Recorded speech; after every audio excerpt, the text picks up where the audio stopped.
right. Hello, everybody. Welcome to the Todd Starnes radio program. What an honor to have you with us today. Man, there is just a lot going on around the country. We're going to get to the very latest involving Dr. Anthony Fauci, holding him in contempt of Congress. Some Republicans now pushing back on that. No surprise there at all. And, of course, today in Tennessee, a major election, a lot riding on this election as the Republicans stand poised to gain an additional seat in the House of Representatives, which is going to be great.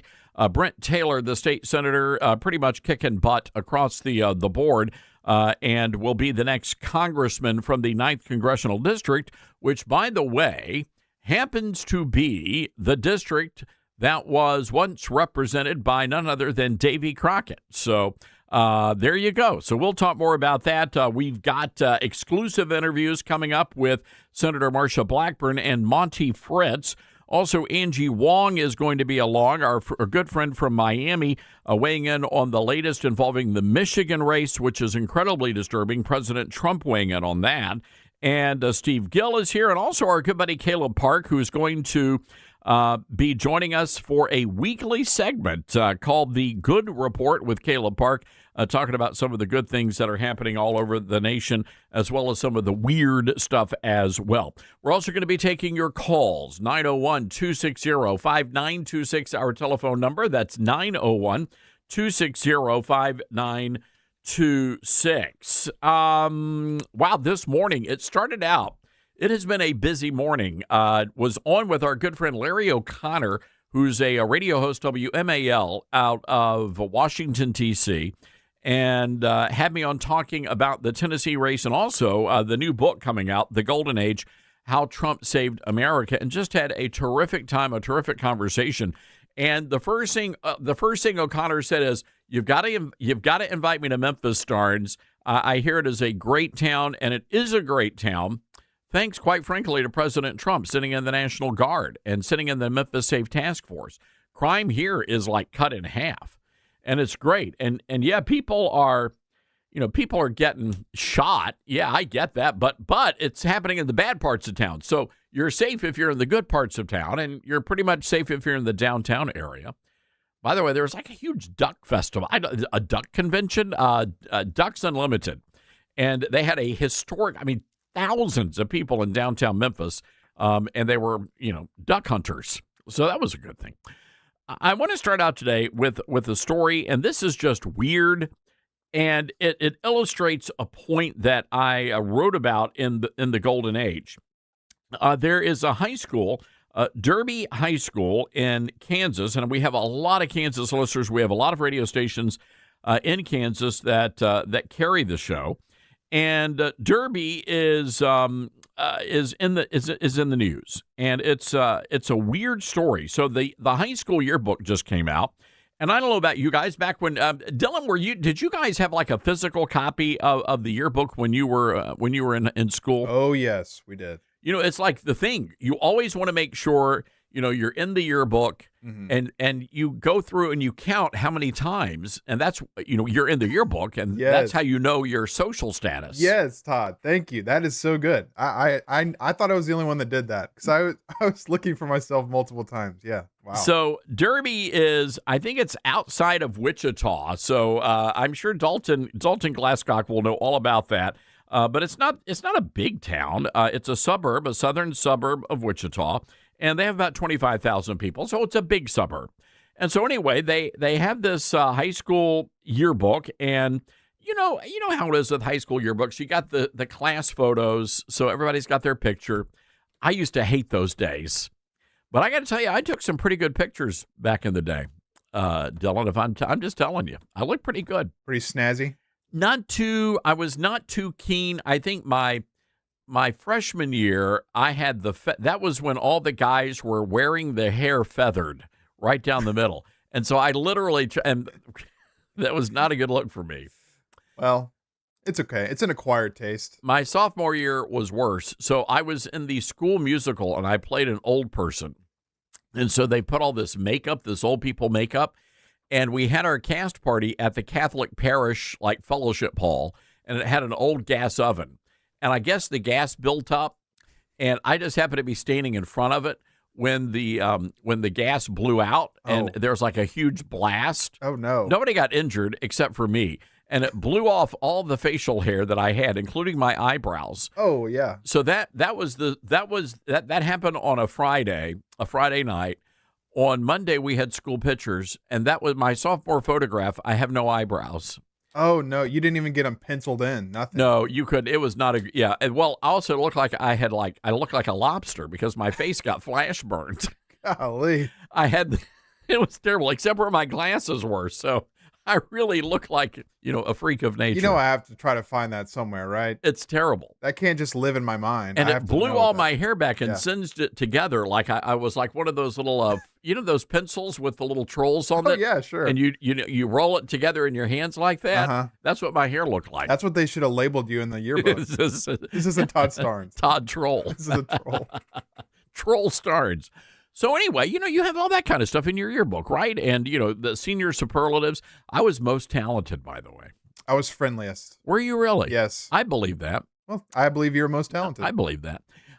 They had me playing a piano, and they had some other chick. I can't remember her name. No, her name was Lynette. How did I just remember that? Her name is Lynette, and she was like posed seductively on top of the upright piano. Oh, wow. For high school. Mm-hmm. For high school. Yeah. Interesting. We were a little progressive. Wait, what did she get? What was her She was most talented, too. So we always did male and female, senior superlatives. And so anyway, so you count. So it's all about just documenting the school year. Well, at Derby High School, their yearbook was filled with all sorts of inappropriate material. They had one student depicted as a drag queen. It was a teenage boy, and he was wearing like a leopard print top and black fishnet stockings. There were articles attacking Charlie Kirk supporters. This is all in the yearbook, high school yearbook. There were quotes mocking people who love Jesus, who go to church. This is in Derby High School in Kansas, the heartland. There was also a full page attacking ICE agents for deporting all the illegal alien invaders. And of course, this goes without saying, of course, there was a huge thing in there talking about how awful President Trump is. They call the president the worst president in American history. It's in the high school yearbook. And it makes you wonder, because back when we were in school, it was like, okay, most likely to succeed. Here it's like most likely to become an Antifa terrorist. I mean, what's going on here? What's going on here? How did this happen? It's almost as if the school district hired the staff of the New York Times, Washington Post, and Vanity Fair and said, would you mind coming in and producing our high school yearbook? It is not a yearbook. It's a piece of propaganda. It's anti-America propaganda at a high school in the middle of the heartland.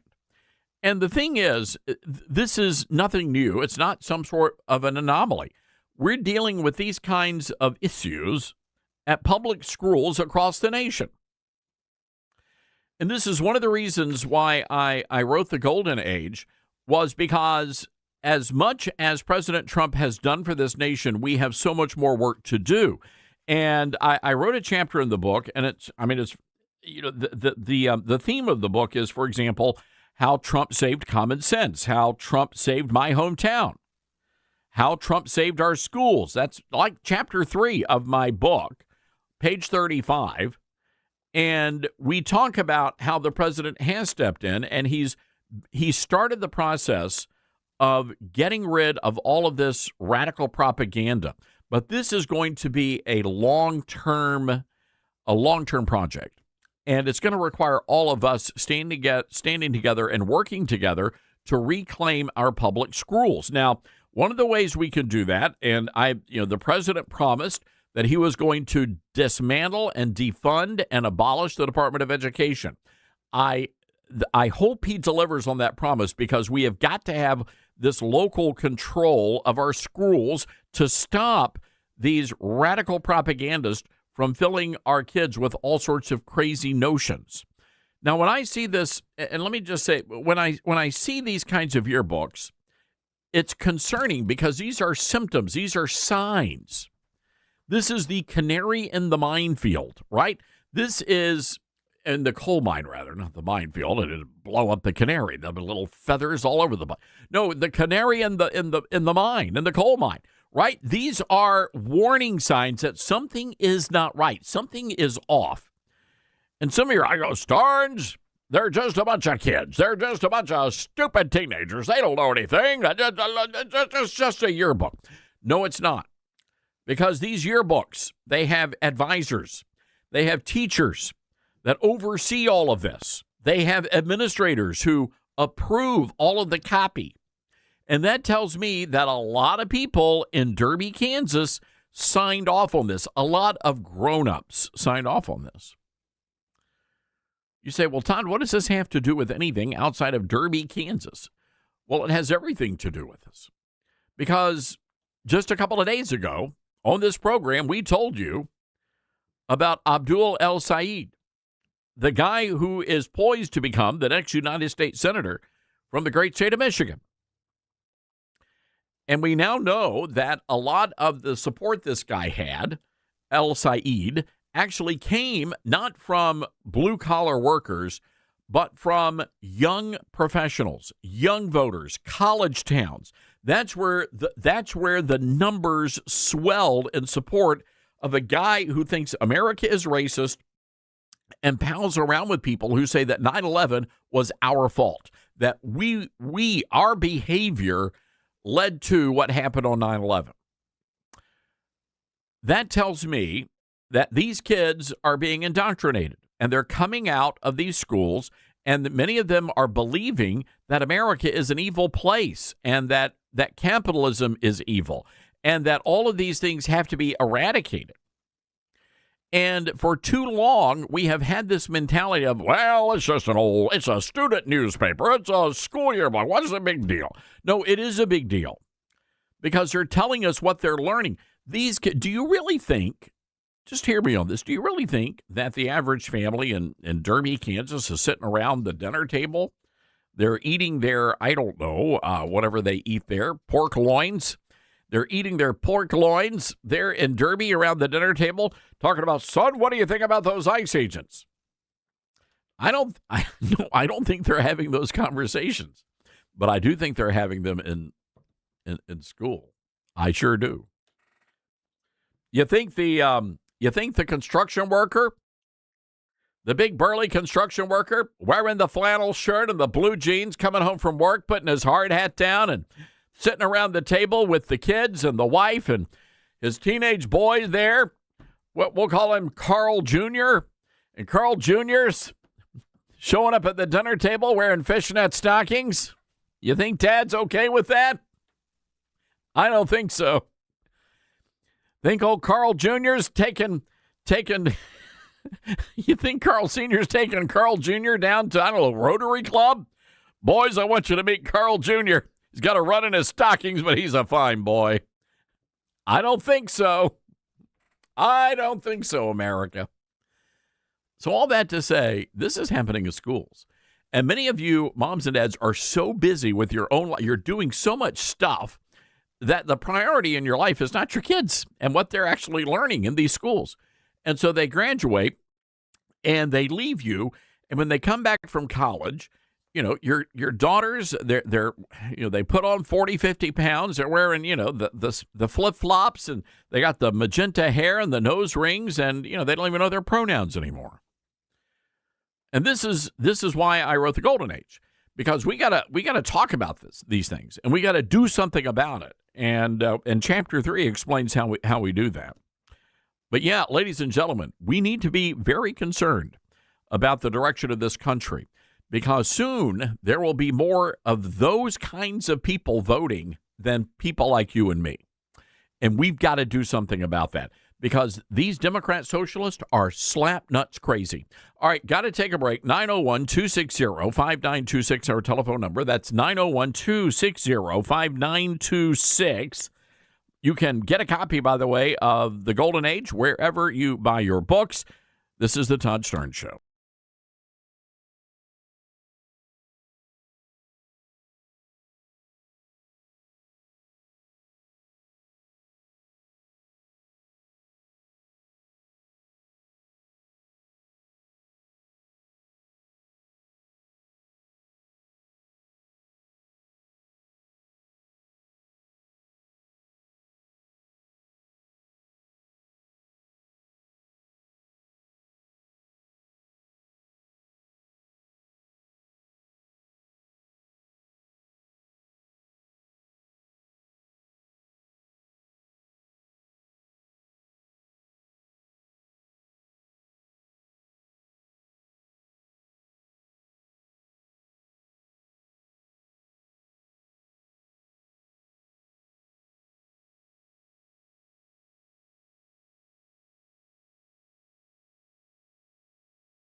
back, everybody. This is the Todd Stearns Radio Show. You know, when it comes to Anthony Fauci, and again, the problem with Republicans is that they don't want to do what needs to be done, right? And I don't know if it's is it a case of lily-liveredness? That may very well be the issue here. But for whatever reason, they really don't want to punish people who have done bad things. And that bothers me. It bothers me a lot.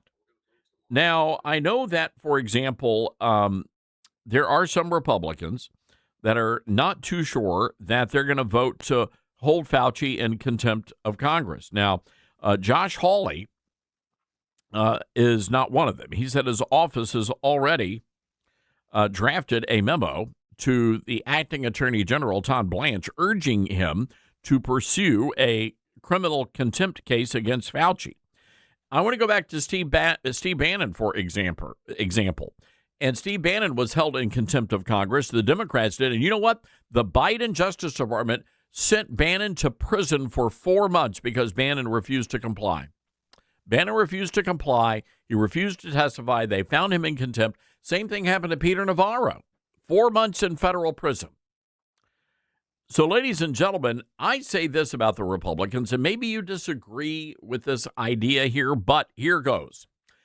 If we're not going to start holding these people accountable, stop holding the hearings. Just stop holding, because it's wasting time, it's wasting taxpayer money, and it's just aggravating the base of the party. I want to know, why is it that we're over 2 years into the Trump administration and nobody's been held accountable for anything? Russia, the collusion hoax, nothing. And I think at some point the voters of the Republican Party are just going to just turn away and just walk away. So I'm wondering if we are just better off, if they are not going to hold these people accountable, just stop holding the hearings. All right, got to take a break here. 901-260-5926. Again, get yourself a copy of The Golden Age. It will be in bookstores. We launch the book officially August 11th on Tuesday. We're going to be doing a lot of big events around the country. We're going to tell you all about those. Hang tight, everybody. Monty Fritz wants to be the next governor of Tennessee. He joins us next.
coming up this Sunday, I'll be in the Los Angeles area. I'll be speaking at Calvary Chapel, Chino Hills, all three services. Our good friend Jack Hibbs is the pastor there.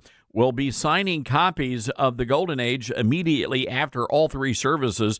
We would love for you to come down and be a part of the services, worship with us. Then, this coming Sunday night, we'll be at Lancaster Baptist Church in the Antelope Valley. That's the high desert there in northern Los Angeles County.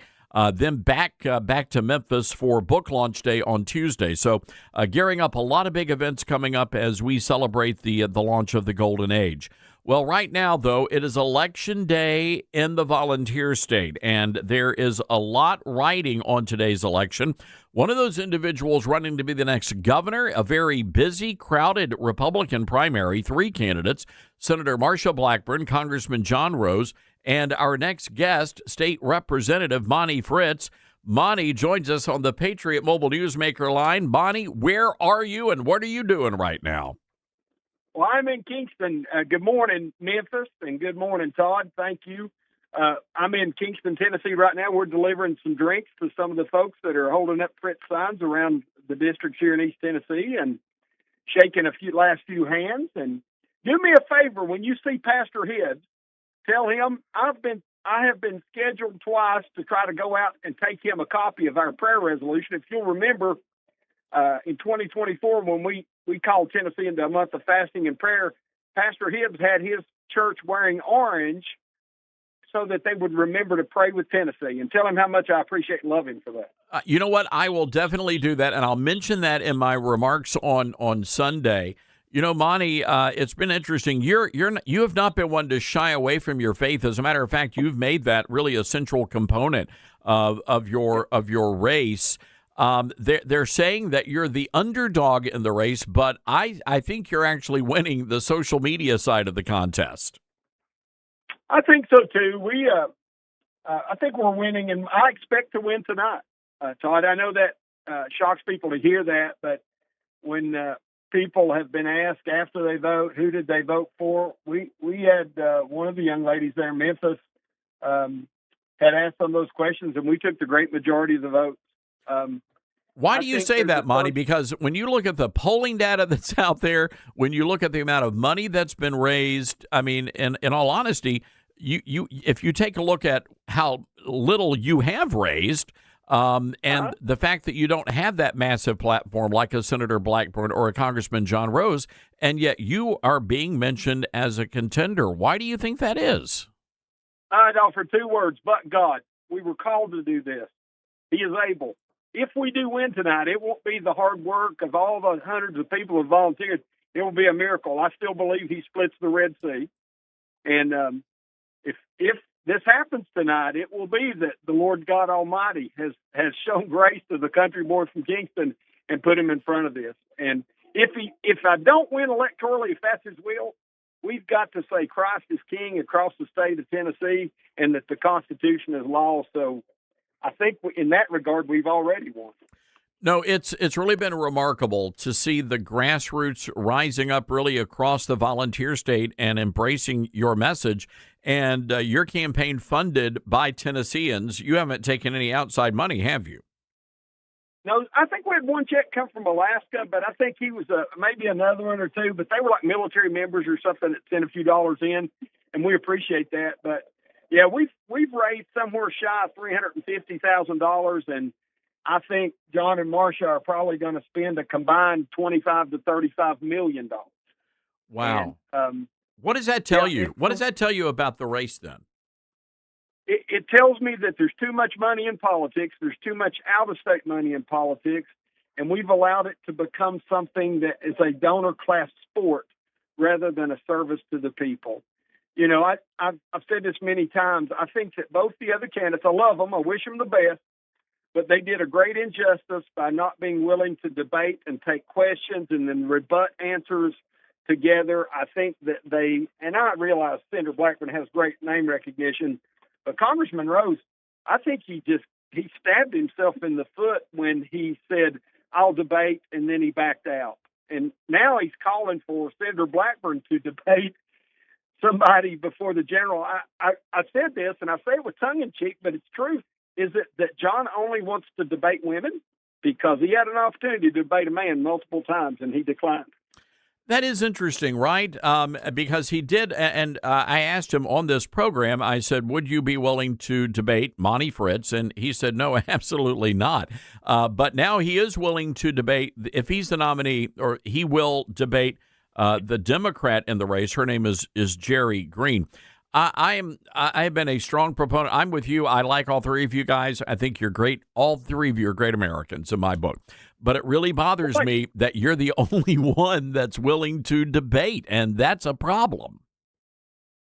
Well, I think so too. I think that it's an indication of a timidity of spirit, a fear of confronting things, and I think a lot of Tennesseans are looking for somebody who will confront issues, and many people will disagree on some of the positions that I take, but I most often hear from them. At least I know where you stand, Monty. You don't beat around the bush and kind of mealy mouth things like some of these career DC politicians do. So you are somewhat, and I don't want to elevate you to prophet status, but you are somewhat prophetic in your approach to Islam, and I want to get to the controversy some of your comments caused in just a minute. But yesterday on this program, we were talking about what was happening in McKinney, Texas. Hundreds of people turning out to a city council meeting enraged over the creation of a massive mega mosque and a Muslim-centric community there. City leaders completely ignored the hundreds of people that turned out and approved that project. Same thing is happening in Mooresville, North Carolina at this very moment. They had more than 500 people turning out there to oppose a mosque development in North Carolina. And then we all saw what happened in Michigan with the election of Abdul al-Said, as the Democrat nominee for the Senate coming out of Michigan. State Representative Fritz, we are looking at the rise of Islam. How concerned are you about that? What are you hearing from Tennesseans, and what would you do about that if you're elected governor? Most of the Tennesseans agree with me that the Islamization of the state, not the Muslim person, the person, Christ died for all of us. For God so loved the world, he gave his only begotten son. That's whether you grew up in a Baptist church or some synagogue or some temple or some mosque, wherever. He wants us to come to the saving knowledge of Christ. But the movement of Islam, it is a political movement designed to force us into their political system at the point of a spear or the end of a rifle.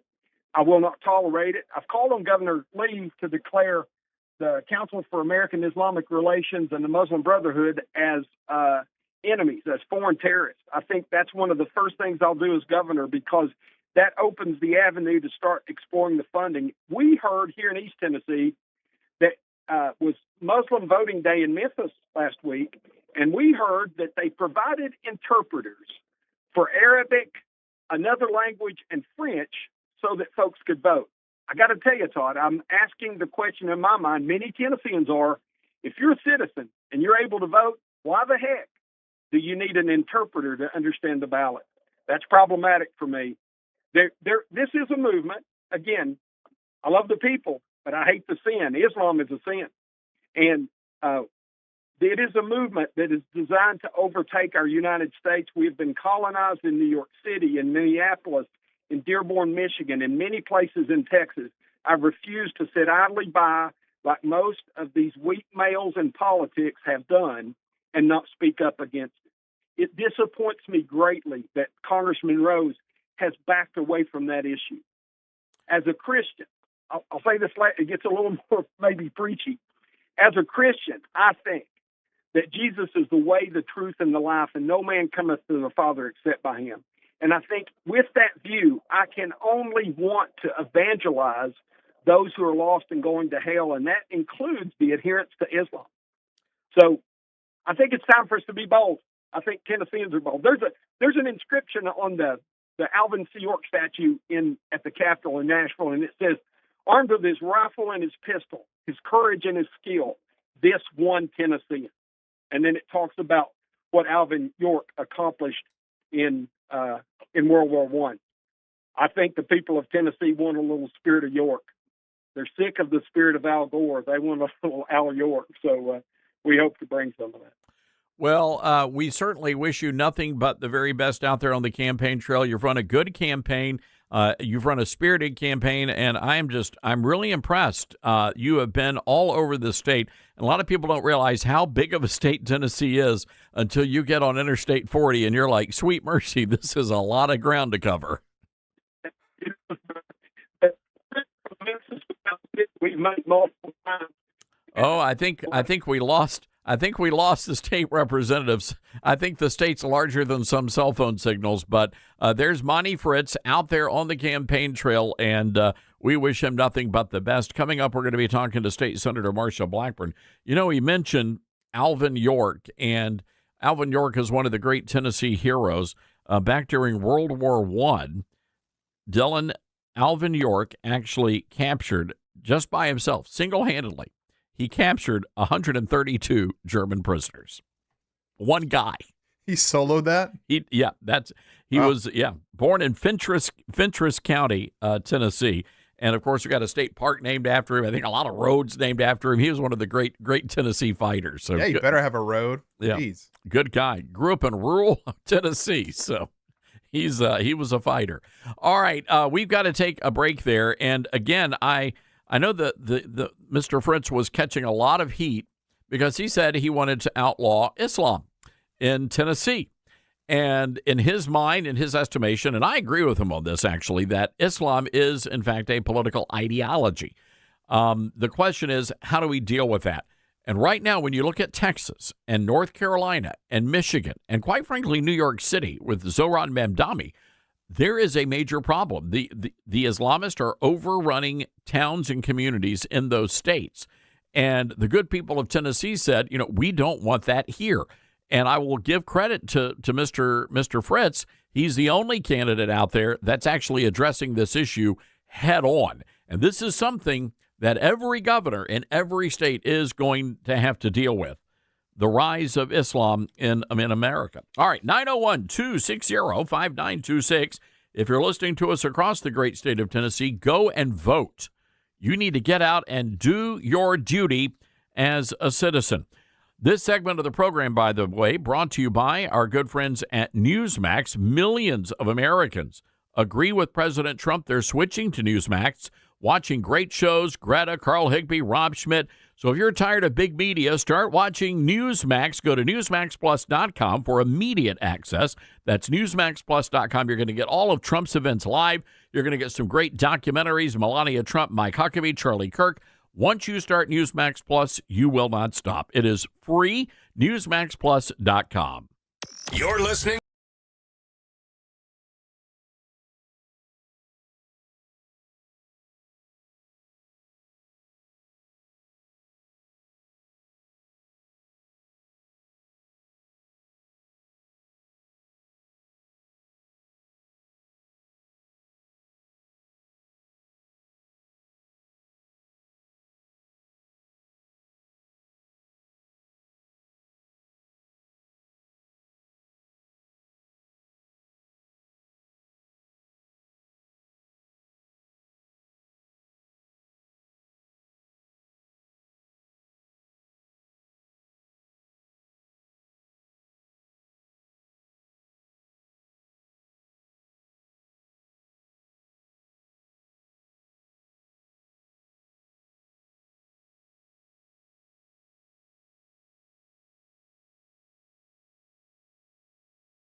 Get off your blessed assurance and vote your values, ladies and gentlemen. What else can I tell you to do?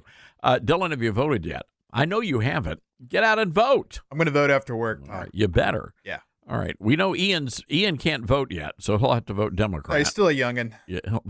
Yeah. Democrat. Well, he can do that. If you're dead or underage, for some reason, they always end up on the Democrat side Free of the ledger. game there, yeah. Mm-hmm. Let's go to Texas. Edwin, listening to us on Patriot Talk 920. Hi, Edwin. What's on your mind today?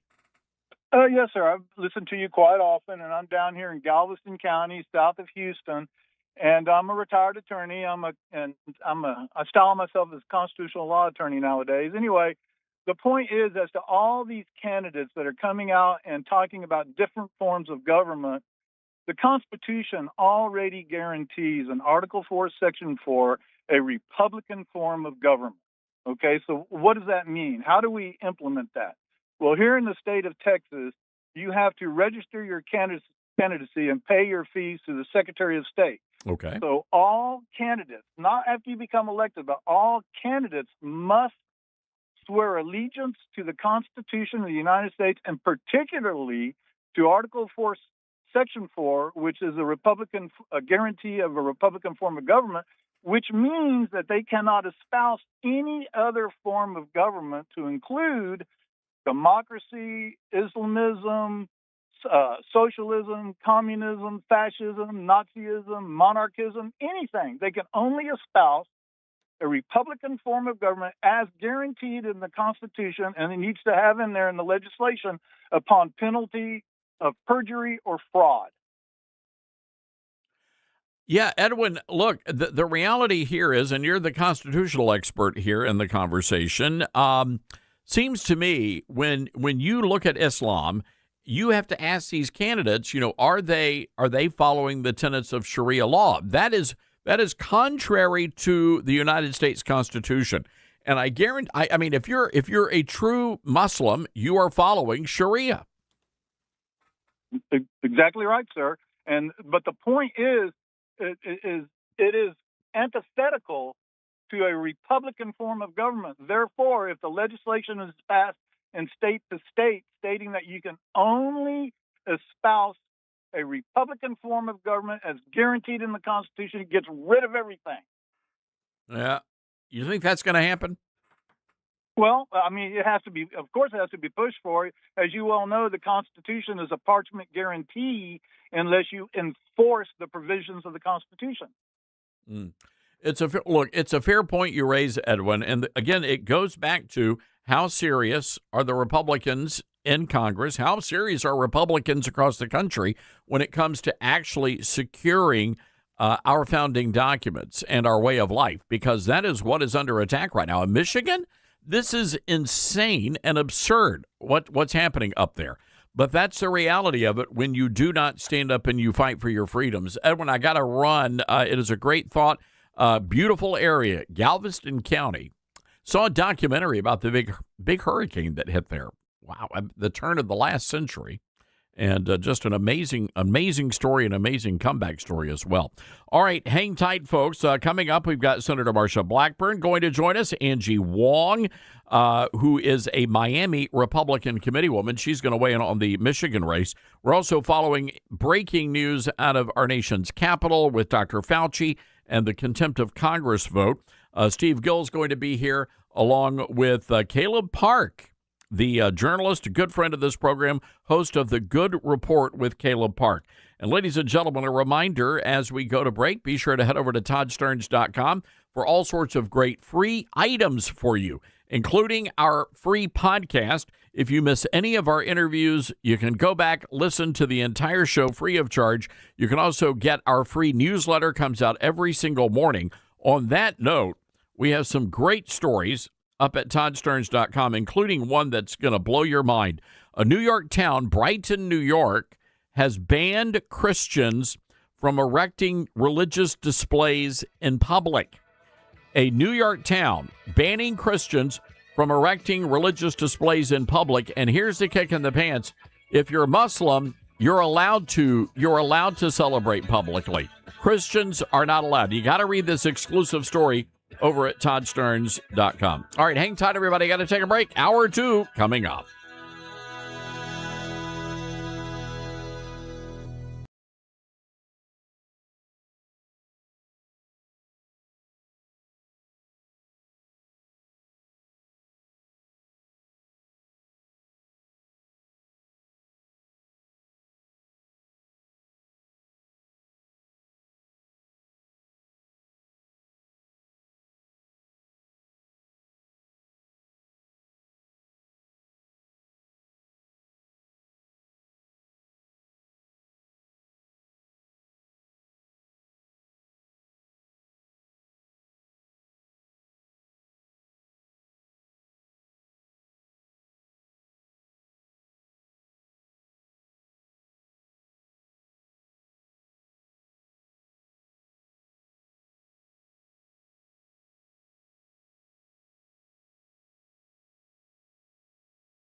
America, welcome to the Todd Stearns Radio Show. Trust you're doing well, wherever you might be across the fruited plain. By the way, Dylan, should we tell everybody what we're going to be doing next week? This is sort of cool. Next week, we are going to be broadcasting our show, all 3 hours, from the FedEx St. Jude PGA Championship. It's going to be a lot of fun. I'm very excited. It's going to be hot, but it's very fun at the same time. I am concerned about one thing, and I know Parker May is going to be down there, the sports director at KWAM News Radio. We're going to be doing all 3 hours of the show. I'm just concerned about one thing, Dylan. What's that? Do I need to talk in a golf voice for the entire show? Oh, absolutely. Well, okay, not the entire show, but when they are playing, you have to whisper. Ladies and gentlemen, let's welcome in President Trump. Mr. President, good to have you with us. Wait just a moment. Scotty Scheffler about to putt through here on the 19th or the 18th hole. There's a 19th hole. We've got big problems. How many holes are there? I don't know. We're not the experts here. Parker May's going to have to walk us through everything. Scotty Scheffler coming up on the putting green now. If he could knock the orange ball through the windmill and across the dinosaur. They should have professional putt-putt. They really should. Would that not be great? And it'd all be like PGA guys. I would be all over that. What about the Ocho? Why don't they do that on the Ocho? They've got all sorts of other sports. I don't see why not. There's got to be. You cannot tell me we don't have a professional putt-putt golf league. I'm sure that we do. On vacation, like this past week, I watched the professional, what's it called? Where you throw the bag into the cornhole. Professional cornhole championship. Wow. I'm like, if that's on TV, ESPN, like prime time, there's got to be putt-putt. And we got Elvis week, so we got to figure we've got to do at least one show from Graceland. Yes. I think our audience, I think the good people in Bartlesville and Salem, Oregon, need to hear us broadcasting from the Jungle Room. I think so. I think the whole world needs to. Would you wear a jumpsuit, one of the Elvis jumpsuits? Whatever you tell me to wear, I'll wear. You got to do that. You got to. You're the boss. Well, we can make it. Well, Ian could be like Ian's got sort of like Elvis hair. Yeah. He just needs the sideburns. He could be like skinny Elvis. Skinny. And then I could be, we could be bloated Elvis. Just all the phases of his life. That's it. Perfect.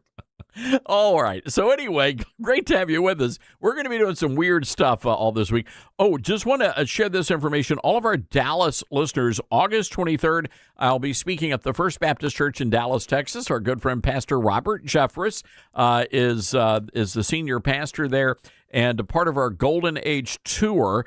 So we look forward to seeing all of you. We'll be signing books after the service here at First Baptist Dallas. And, of course, this coming Sunday, Calvary Chapel, Chino Hills, then Lancaster Baptist Church in Lancaster, California.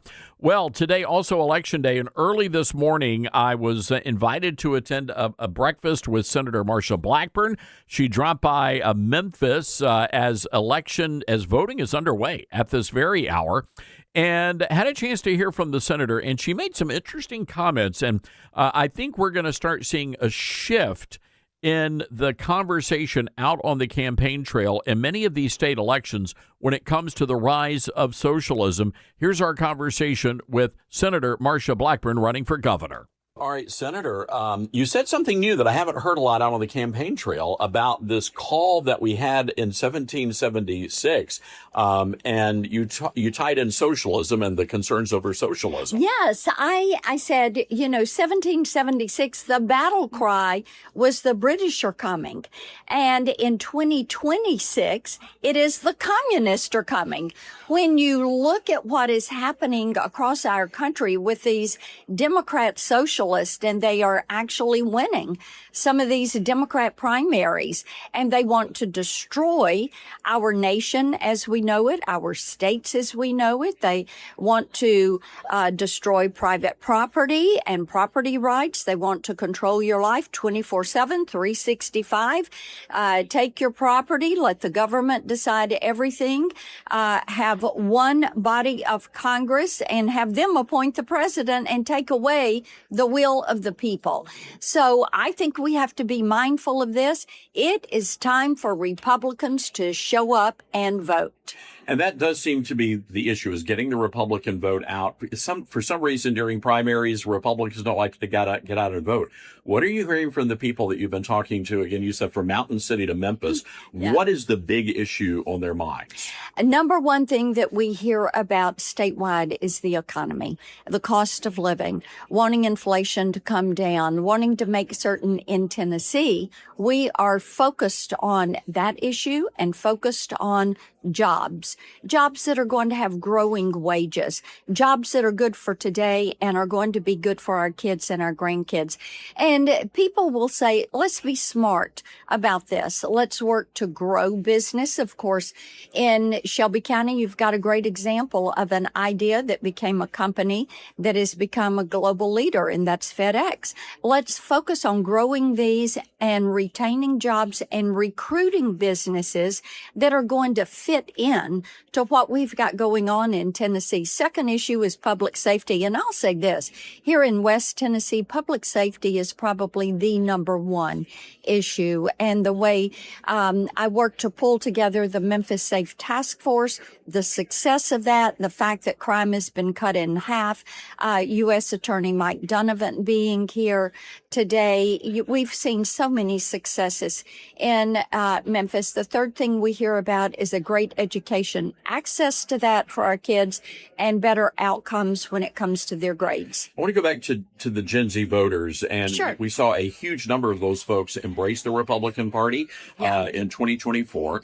A lot of those same kids now are really concerned about affordability issues. And I know sometimes Republicans are like, well, get a second job if you can't afford it. But these are kids working hard, and they just can't buy that starter home. Many of them can't start their families because of the economy right now. What do you say to those young voters? Yes, and making certain that we are simplifying regulation and permitting is going to be important for helping get the cost of housing down and making housing more affordable. Likewise, getting those interest rates down on those home loans. And then, of course, growing wages and the types of jobs that are going to give them some movement, upward movement in their careers so that they have better wages and are able to afford to buy those homes. Those are considerations. And, it's a local, state, and federal issue when it comes to getting that cost of housing down. When you look at Memphis, and you mentioned the safety issue, the task force, so many people here are grateful for what you've done and what the president has done. At the same time, we look at Nashville, we see the skyscrapers going up, we see the professional sports teams coming in. What can you do as governor to really help bolster Memphis's economy and stop the hemorrhaging of people leaving? Yes, and one of the things as we worked with Memphians and heard their concerns, the crime issue was item number one, and getting that under control and knowing that crime has been cut in half. The mayor and the police chief have been great partners in this, as has U.S. Attorney Donovan and U.S. Marshal Tyrese Miller. And that is the first step. And because that has been successful, then companies are once again beginning to look at Memphis, and people are considering moving here instead of moving out. And I talked to someone this morning that said, thank you for getting the crime in Memphis under control. We're empty nesters, and we were thinking about moving a year ago, and now we've decided to stay. That's a good thing. One final question. Your opponent in the general election, Jerry Green, from here in Memphis, she is a radical leftist. She's wanting to debate, and I know that's been a big source of an issue among the Republicans running. Do you see any circumstances that you would agree to a debate with Jerry Green? We're going to assess. Our focus is on today and winning today. And then we will see how is the best way for me to use my time to talk with Tennesseans, to let them know they've been heard, and to continue to build out these priorities of what they want to see done. Fair enough. One final question. You've Sure. been able to travel across the entire state. Yes. What's been the best part of this experience? Is seeing people, giving them a hug and a hello, and being able to listen to them. I love the fact that people know we are a great state. We're a great people. And what they want is to say, here is what I want for my family. Or a lot of young families that will talk to me about what they want to achieve and what the type life they want to live and what's important to them. Those are the best things, because as someone who is a policy maker and shaper and implementer, what you want to do is listen to people and then hear them and take those actions that are going to help make their dreams come true. All right, Senator, thank you very much. You got it. Truth and nothing but the truth. You're listening to Todd Starnes.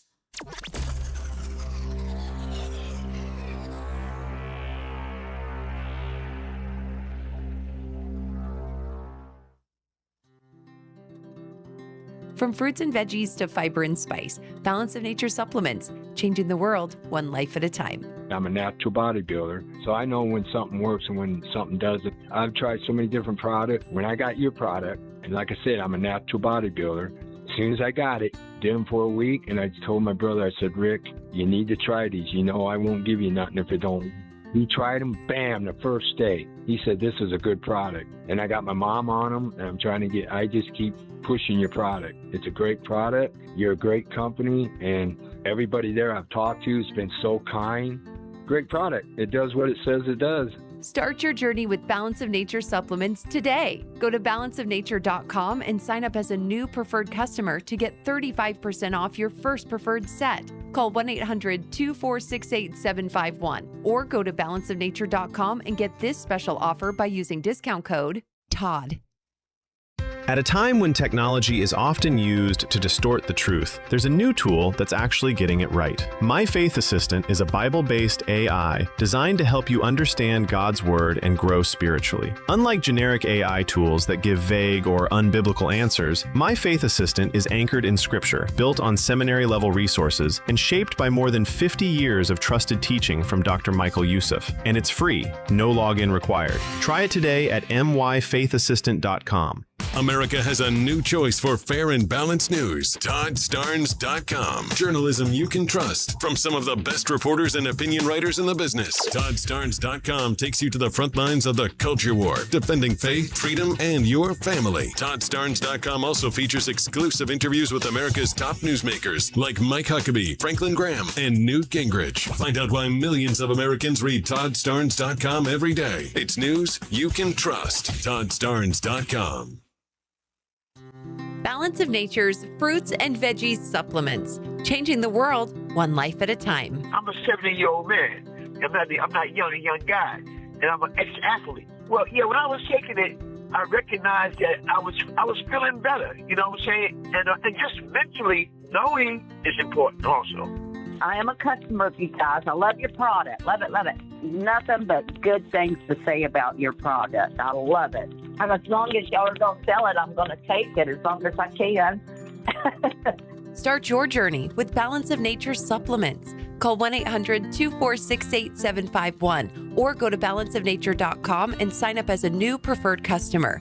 And for a limited time, get 35% off your first order with free shipping and our money-back guarantee. Go to balanceofnature.com or call 1-800-246-8751 and get this special offer by using discount code TODD. I learned patience from my adoptive dad. All he had to say was, "Hey, you got this. Just breathe." Hey, we're pretty good. Yeah. Might have to start a band. I got it. Learn about adopting a teen from foster care. You can't imagine the reward. Visit adoptuskids.org to find out more. This message is brought to you by Adopt US Kids, the U.S. Department of Health and Human Services, and the Ad Council. Now more than ever, it's important to support companies and organizations that share our values. Patriot Mobile not only shares our beliefs, but they actually do something about it. America's only conservative Christian wireless carrier. And they donate a portion of every dollar to organizations that fight for causes you care about. Switch to Patriot Mobile now and use the promo code TODD to get free activation and a free gift. Veterans and first responders save even more. Go to patriotmobile.com/Todd or call 972-PATRIOT. That's 972-PATRIOT. Most people out here think that taking care of one another is important. And most people would step up for a neighbor going through a tough time. Most people around here help out friends and family when they need it. But the funny thing is, most of us won't look for help when we need it. Talk to someone if you're struggling with mental health, because most people out here really care. Find more information at loveyourmindtoday.org. That's loveyourmindtoday.org. Brought to you by the Huntsman Mental Health Institute and the Ad Council. My mom has taken up going to the park to practice yoga. My dad's going to a club, but not a book club, a salsa club. Finding new hobbies comes with age. My mom has started getting lost and not knowing where she's going. Becoming lost or disoriented doesn't. Confusion with time or place may be a sign of Alzheimer's. An early diagnosis can help improve the quality of life for your loved one. Learn the warning signs of Alzheimer's at 10signs.org. Brought to you by the Alzheimer's Association and the Ad Council.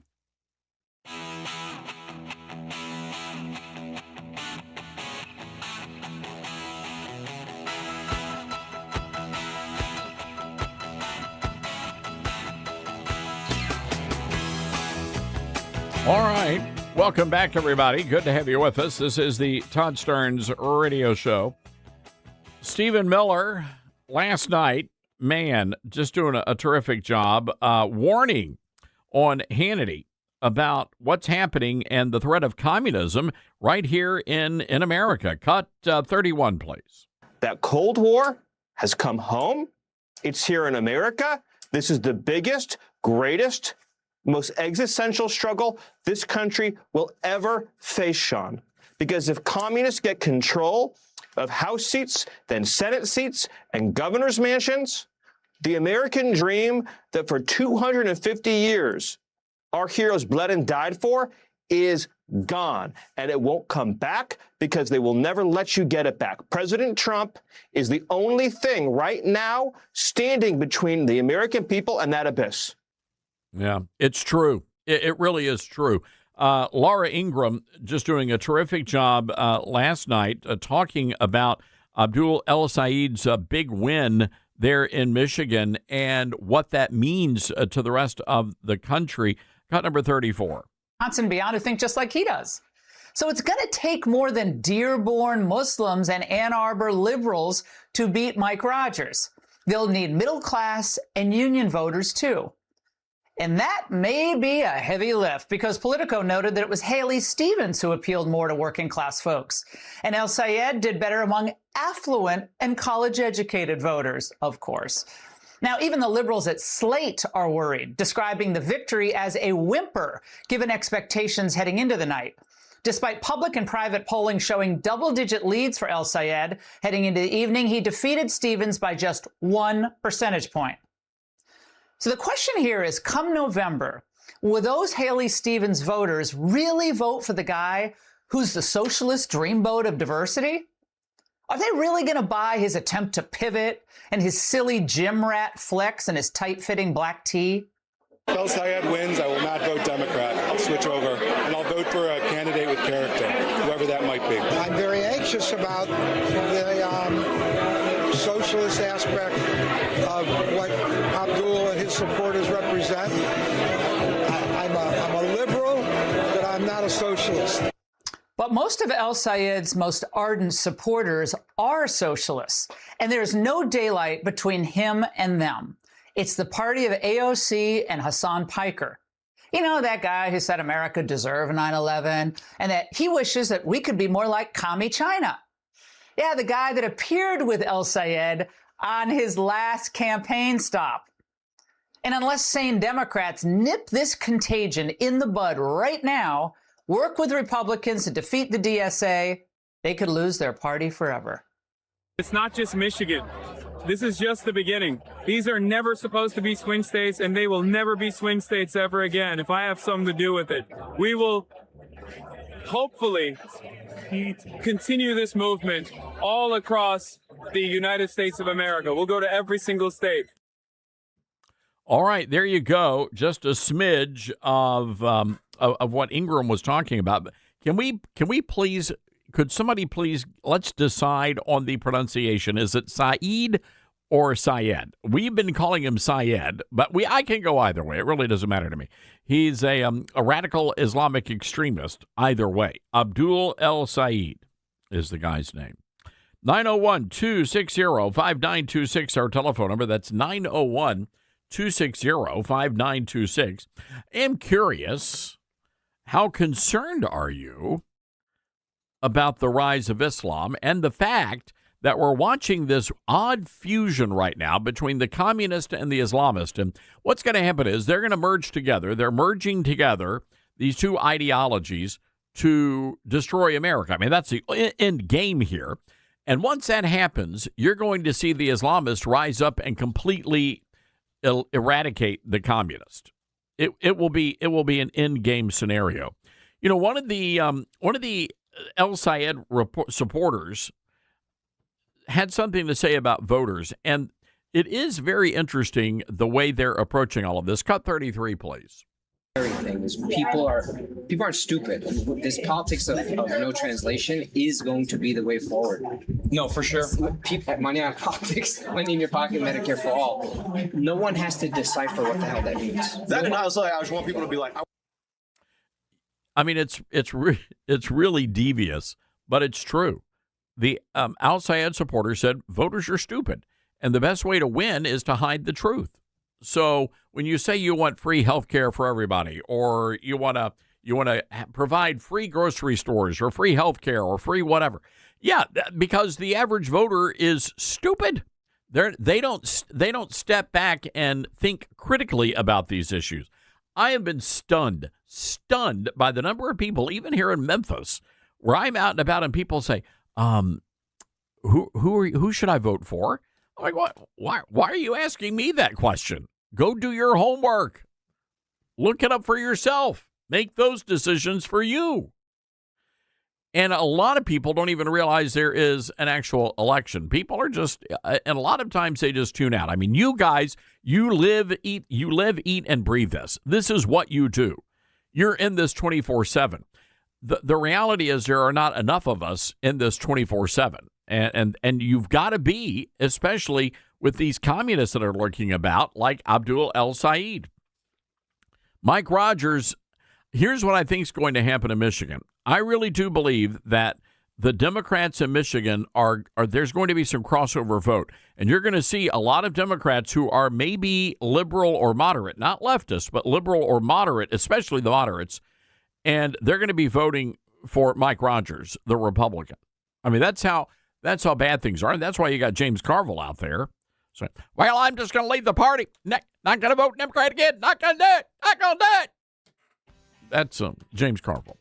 All right, 901-260-5926 is our telephone number. That's 901-260-5926. James Carville, what's that number? It's 901-260-5926. You sorry, Mike in the Blanks? All right, James, calm down. We'll be right back.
Man, the 70s and 80s, best music of all the generations, hands down.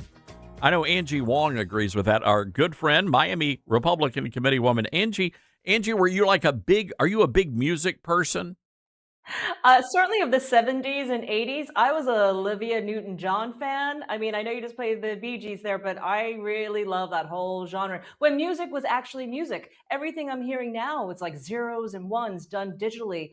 And now a lot of these artists are not even artists. They're just pretend artists that was created by AI. So my ears love the sound of instruments. I wish it would go backwards in time with music. Oh, you and me both. And so I'm a Gen Xer. So I grew up right in between, the 70s and 80s. So I kind of covered, late 70s into the early 80s with, the launch of, the rise of MTV back when it was actually, they actually played music. I know the young people today, Gen Zers may not know this, Angie, but we actually used to watch MTV and watch music videos. And that's how many of us learned to dance, was learning the dance moves on MTV.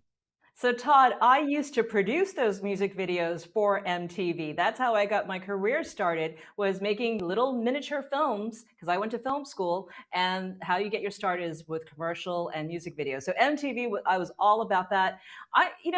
MTV just shut down like about a year or two ago. Did you see that? Like the final show went away. I was kind of sad, but kind of like, wow, that took a long time. That was a really slow death, actually. But remember the music videos? That's what sold albums. Apparently, you don't need that anymore. No, or just remember, when I was anchoring the news out in California, I landed in Sacramento, which was the hometown of Tower Records. That's where it all started. And I remember going after my news shift on the radio station and going down and looking through the records and the albums. I got to tell you, I just miss those days. And I love all the digital stuff. Don't get me wrong, but I like to hear the news that like vinyl is coming back now. Record stores are starting to pop back up. I miss those kinds of things. You might see that. I mean, my daughter's generation, and she's a preteen, they're buying albums again. I think we've, gone over the top with the digital stuff, yes, but, our ears, they hear it. I hear and see the zeros and ones when I listen to music sometimes. And it's just not the same. There's no romance to it. You don't get to stare at an album cover and like have 1,000 stories about that cover. I mean, all those days are gone now. It's true. Dylan, turn your microphone. Dylan, our board op was a music business major at the University of Memphis, and we actually have this cool place here. We're going to talk politics in a second, but we've got to talk about music right now, Angie. Dylan, what's his place? The Listening Room at Crosstown Concourse. You got to tell Angie about this. Oh yeah, it's the Music Listening Lab. It's like a library for music. They have the vinyl stations and the turntables set up to where you just put on headphones. You select a vinyl and whatever side you want, and then you can just sit there and listen to it for hours on end, basically. Oh, I need that in my life. I need that now. I wish they would have that all. Look, we're going to go back to that stage. I think, the pendulum keeps swinging both ways, right? I just learned that my daughter is going to be taking a class based on classic album covers in school. Yes, I am paying for the school. And she's taking an elective about album covers. I'm like, what are the iconic album covers? I only know of the ones from the 80s, maybe the 70s. Oh, wow, I'm not going to date myself that far back. But I guess you could do an entire semester on album covers. And yes, again, I'm paying for her schooling. I like that school she's going to. Sounds like a cool. I can just imagine. We're bringing all of you guys to Memphis, Angie. We're going to make this happen. I can imagine you, Mary Walter, Jeffrey Lord. We'll get Governor Scott Walker. We'll all be in the music lab listening to vinyl records. Bring it back. That's the best campaign I've ever seen. Honestly, you bring that campaign to your state, Todd, I will tell you, we're going to get all the extra votes, the votes that we never even thought we had. There's so many youth votes. I would love to see that image. Speaking about what is old being new again, communism is back. And I know Stephen Miller just really did a great job explaining the dangers to the country on Hannity last night. But when you look at what's happening in Michigan, you've got this combo platter of radical Islam and communism declaring war on our way of life. And Angie, I'm wondering what we need to do as Republicans, as conservatives, to fight back here on this. I'm really worried about this race. I know a lot of people can say, okay, let's just throw out the word communism and socialism and scare everybody. And maybe that's the timing right now is the time to do this, because this race is going to be one of the most expensive races we've ever seen in Senate history. Already, the two candidates have spent over $80 million. And that's just the primary. Imagine what's going to happen during the general. So scaring national donors into communism, that's perfect for now. But I'll tell you what doesn't work, because I've run a statewide race in Michigan for the Secretary of State back a few cycles ago. This state will not really be bothered by these words. These are just labels being thrown at. Even with Hassan Piker coming in saying, America deserved 9/11. That was actually incredibly smart of him to say that for Michigan. I know the rest of us, we think this is the most vile thing we've ever heard anyone say. The truth of the matter is, in Michigan, that is one of the largest Muslim American communities outside of the Middle East even, and there's a lot of favorable Muslim supporters within that state. If my daughter went to that school, she's going to have Muslim friends. So that's why these messages really kind of go against what Republicans want to achieve here, which is to win for Mike Rogers in that state. But here's the problem. You have an entire generation post 9/11, 25-year anniversary coming up, who've been targeted by racism about 9/11 just because of the way they look. And a lot of these young kids, and that's who we're talking about, the young college kids in Michigan, they received the really awful end of what had happened after 9/11 with Muslim Americans being targeted. So when you go really pushing hard on anti-Muslim, what I'm seeing a lot of in the Republican speak, that is going to energize voters in Michigan. So we got to be so careful with messaging. Now, again, nationwide, I see the money pouring in. I see how this can work. But just on Michigan alone, I don't want it to backfire on Republicans come November. Yeah, there are some Democrats that were being interviewed, and I have to imagine these are outliers, but there are some Democrats who are saying, they're not going to be voting or they're going to vote for Mike Rogers. But again, I don't think we can take anything for granted. I know here in Memphis, Tennessee, we have an election day today. And over the weekend, they had Muslim voting day in Memphis. All of the mosques, they got buses out. They had translators to help people understand the ballots. So even in a southern state that's rock solid red, we have a large and growing Islamist population, and we are going to have to contend with that down the road. Here's, I'm looking at some of the numbers from yesterday's primary in Michigan. This scares me a lot, Todd. Over 86% of all votes coming into the Michigan primary yesterday were absentee mail-in ballots. 86%. That's 1.3 million. Election day in-person voting, 83,000. So you're saying 1 in 7 person voted by mail in yesterday's Michigan race. I've never seen extreme mail-in voting like this in any state. And I was trying to pull historical data from other states as well as Michigan. We've never seen anything like this high. 86% mail-in ballots. That's who voted El Sayed in yesterday. And we have to look at that, because is that going to be what's going to happen in November when we go into the general? You're going to have these extreme mail-in ballots. And remember, Michigan, you have same-day registration on top of that. So you can register to vote that very day, and poll workers or the election board won't have any time to verify if this is a real registration or not, because you can do the same day. So there's a lot of concern in Michigan. One last thing I'm going to add about Michigan is that Republicans haven't won Michigan in the U.S. Senate since the 1990s, way back before the Bee Gees album, right? We are talking like Vanilla Ice time now. We haven't won in that state. So I worry about this race more than anything, more than Texas, more than Maine, because for us to flip the seat, it's going to take such an effort. And I know Trump won twice, but can he pull off a third win for the U.S. Senate seat? It's a great question. Angie Wong joining us on the Patriot Mobile Newsmaker line today. Angie, I don't know if you've been following Burrito Gate. It seems to be all the rage. I know the vice president weighing in on the cost of burritos and whether or not they cost $20. The issue is not the cost of the burrito. I think that we're missing out here on something as Republicans. We had so many young people voting in 2024. We want to make sure those kids continue to vote Republican, and they're trying to tell us things are hard out there. Things are not affordable for them. They are not being able to start off their lives like their parents did. What is the answer here? Because you've got one side that's saying go get a job or go get a second job, and other people are sympathetic. Where do you fall on all of this?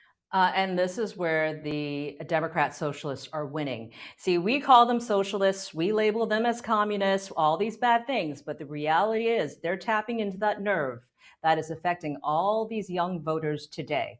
And some of it's self-created, but some of it is very, very real.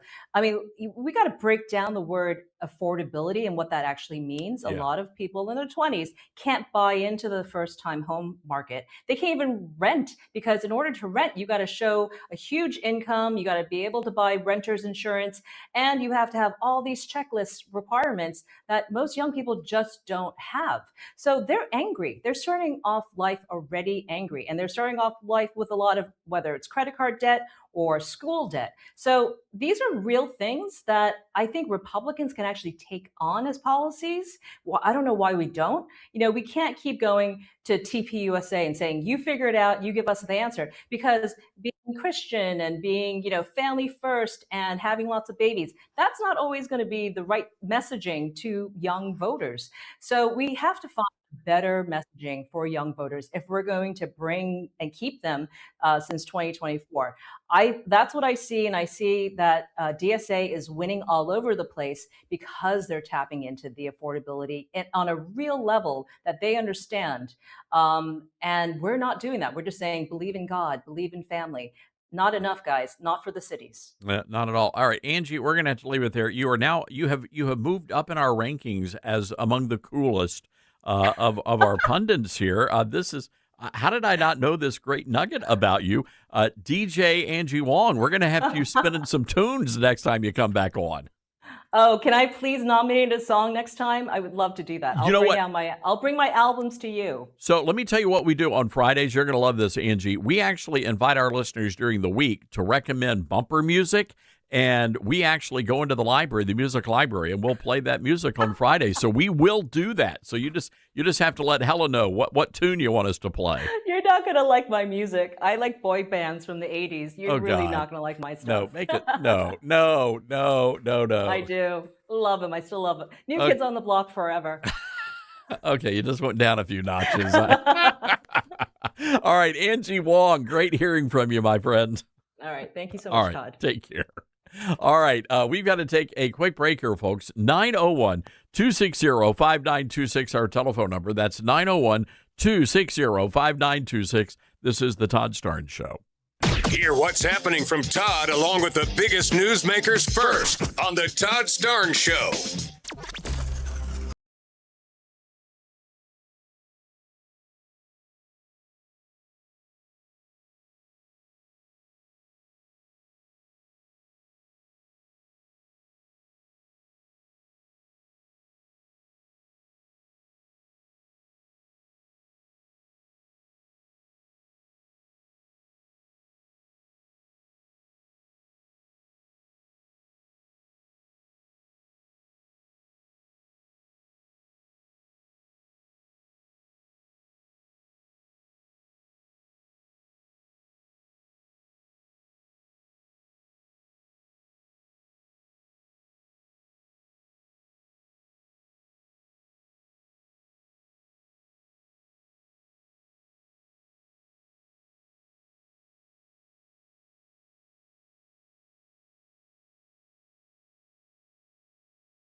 All right, what is going on here? Sounds like a frog is having some sort of a medical condition. Todd, I can't stop laughing.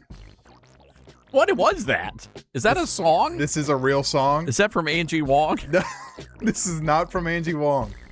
This is a real song that someone made. I feel like somebody's got the Hershey squirts going on here. Sounds like that a little bit. Frog pooping all over the place. Yeah. Okay, so what can is I this? explain this context here? Please. This is a very Gen Z thing that happened not even a year ago. People started making these videos on TikTok of their like pugs walking out of like the house. Oh, the dogs. You know how like pugs look? They look a little fat, a little awkward. Like like the woke women, yeah. Yeah, the woke the women. libtards. They just kind of wobble, wobble around. Mm-hmm. That they like put that video to this song, and it just kind of sounds like they're just glorping. Or the song is literally called glooping. Glooping? Yeah. So glooping. Glooping. All right. It's a real thing, and it's real dumb. All right. Let's go to North Carolina. WTKF. Al joining us. Al, have you ever been glooping before? Never heard of it, my friend. I listen to bluegrass. Oh, well, yeah. I'm fairly certain you have not heard of glooping. No, sir. What's going on, Al? I do listen to gospel and outlaw bluegrass, but bluegrass. All right, good for you. I like your style. Yes, but I've been hearing the last couple of days about these $20 burritos, and I want to clear up something for you. Now I go to Chipotle kind of often, but I don't buy the burritos. I find their food's good, but incredibly too salty for me. I eat very healthy. I pick up a couple of the sides, like some guacamole or some of the corn salsa, or maybe a little like different kind of a meat, and I take it home and I make my own burrito. Okay. They got really good tortillas. Their tortillas are above and beyond anybody's tortillas around here, unlike it. They're really good. But if you order a burrito there, they're about $12 or so, like you said. But the difference is once you add in the extra meat, extra this, extra that, then they're $17, $18, $21, I've seen. And they are literally the size of a small football. I mean, I see these burritos going out of them. It would take, now back in the day, I used to be 387 pounds. I would have been in love with something like this. But now, these days, that would literally last me 3 meals.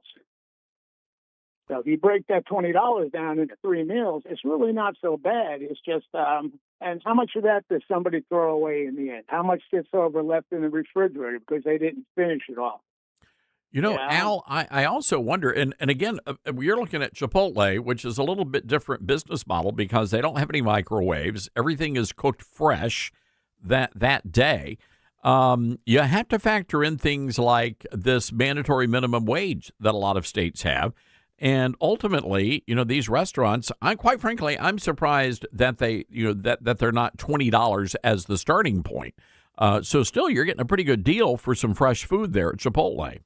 No, it's really not bad. I mean, I really enjoy Chipotle. I just, for me, with the way I eat super healthy. It's just, I can taste the salt. It's like making a salt burrito. Yeah, they put too much in. If I make the whole thing, I will literally swell up and hold about 8 pounds of water. Oh, geez, hello, that's crazy. How much weight did you end up losing there, Al? At one point, I had lost. When I first started, I went down 212 pounds in about 2 years. Wow, you're half the man you used to be, just about. Wow. Yeah, literally. Yeah. Al, we're going to have to skedaddle because we're up against the clock here, but it's good advice. And, that is true. Some of I wonder why they do that. I thought about that, and I think it's to get you to order more drinks, right? So the saltier the food, the more you want to drink. So maybe that's the reason why. I don't know. Anyway, good for you, Al. Good to hear you're doing healthy and you're doing well. So, yes, Burrito Gate continues. 901-260-5926 is our telephone number. That's 901-260-5926. President Trump has a thought about women's basketball, and it's incredibly inappropriate. We're going to play it for you coming up next. Gloop it.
All right. Welcome, everybody. This is the Todd Stearns Radio Show. Great to have you with us wherever you may be across America. And if you are in Tennessee, get off your blessed assurance and get out to the polls and go and vote. Election day and voting underway. Polls close at 7 o'clock tonight. Want to go right away to the Patriot Mobile Newsmaker line. Say hello to our good buddy Steve Gill in Nashville. Steve, all right, what do you say? What's going to happen? Give us you know everything in the state, so give us your predictions. Yeah, if I made predictions today and knew everything, I'd be picking the lottery numbers and getting a big win. I think the question today really is how much time shifting are we seeing with early voting? You know, in the first few years that you had early voting, you had still most people voting on election day, and people would look at the early voting and try to, articulate and calculate what that was going to mean in terms of the total vote numbers. It's become more difficult because more and more people are voting early, which means there may not be as big a turnout on election day. So I don't think it's really possible to predict what the total numbers will be. In some parts of the state, you have very contested county sheriff race, county mayor races, other local races that are having their general election today, while the Republican and Democrat primaries are today. Some of those rural counties in particular, that may be driving some voter turnout that we're not necessarily seeing in some of the suburban or urban areas. So I think it's still a wild guess as to what the voter turnout will be. And even as I kind of call around the state right now, I'm getting a mixed bag on turnout in various counties across the state. It's just super hot here. I mean, the weather is fine otherwise, but it's incredibly hot. So it's just really a matter of who's going to get out there and who's more motivated. And I know in the western part of the state, especially in the Memphis area, the black churches have really done a remarkable job getting out the vote for the Democrat candidates. They have mobilized the pastors and the ministers, the Muslim community as well, and all of that vote is going for the Democrats. But again, how does that resonate statewide? Will it impact that 9th congressional district race at all?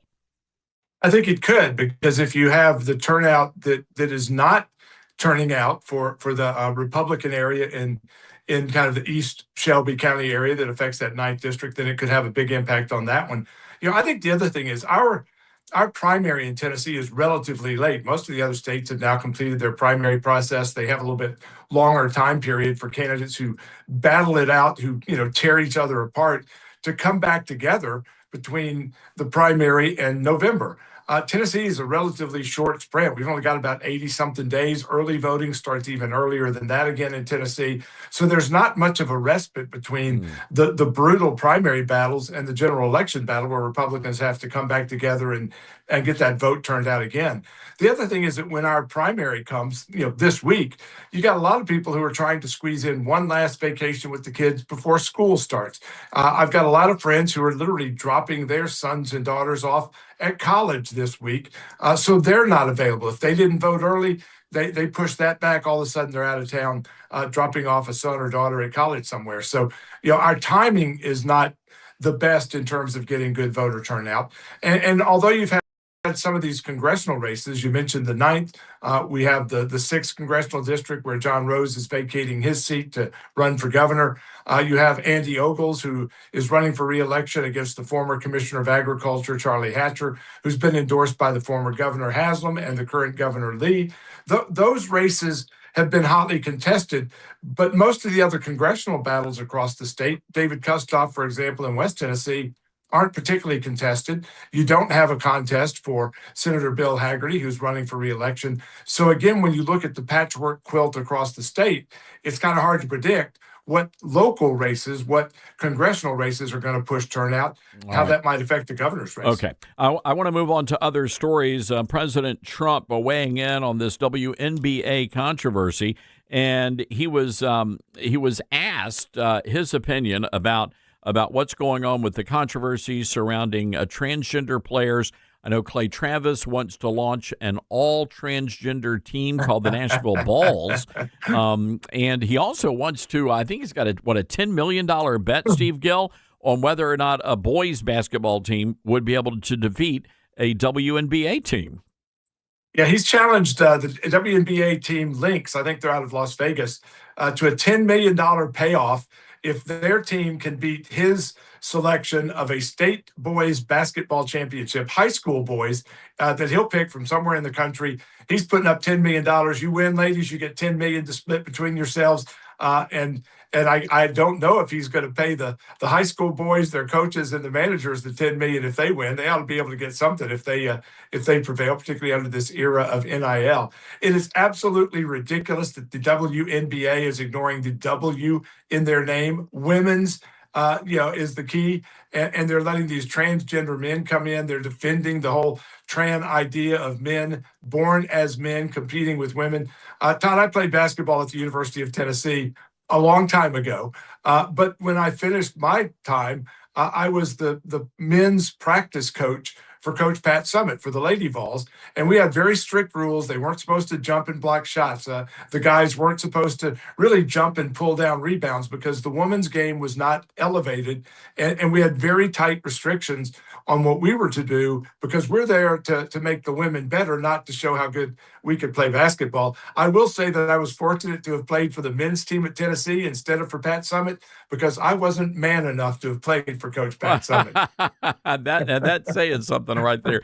Steve Gill on our Patriot Mobile Newsmaker line. Here is the president when he was asked about coaching in the WNBA. And I'll tell you what, if I were ever, I'd be the greatest women's basketball coach in history. Because I don't like LeBron James. I like Michael Jordan much better. But I'd go up to LeBron James. It doesn't matter. I'd say, LeBron, did you ever have any desire to be a woman?